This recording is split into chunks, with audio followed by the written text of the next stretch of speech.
No matter how we phrase it, it can be difficult to apologize. Why is that so challenging? There are many reasons. We may fear confrontation, blame, or rejection. Perhaps we feel embarrassed and we're too proud to apologize. We may reason, apologizing will not undo the blunder I've already made.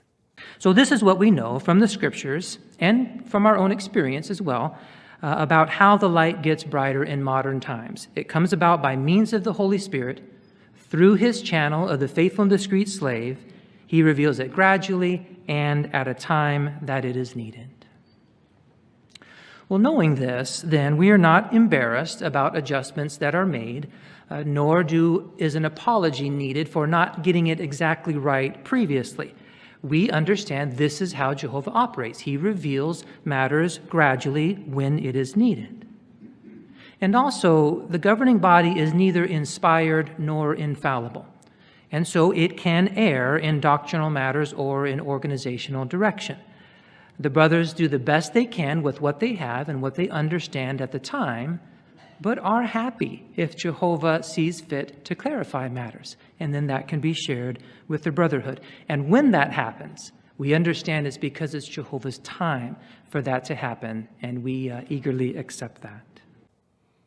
The Bible provides an account of a faithful servant, the Apostle Paul, who was a good example of one who apologized. The account is in the book of Acts, chapter 23. The setting: a Roman military officer wanted to know why Paul was being accused by the Jews. So he brought Paul to the Jewish chief priests and commanded the Sanhedrin, the high court, to assemble. As we read Acts chapter 23, verses 1 through 5 together, we can't help but be impressed by Paul's boldness as he stands for what is right. But at the same time, please take note of his humility. Acts 23. Looking intently at the Sanhedrin, Paul said, "Men, brothers, I have behaved before God with a perfectly clear conscience down to this day." At this, the high priest Ananias ordered those standing by him to strike him on the mouth. Then Paul said to him, "God is going to strike you, you whitewashed wall.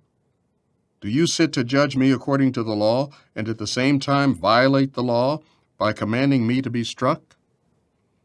Those standing by said, "Are you insulting the high priest of God?" And Paul said, "Brothers, I did not know he was high priest. For it is written, 'You must not speak injuriously of a ruler of your people.'" Paul immediately admitted his error.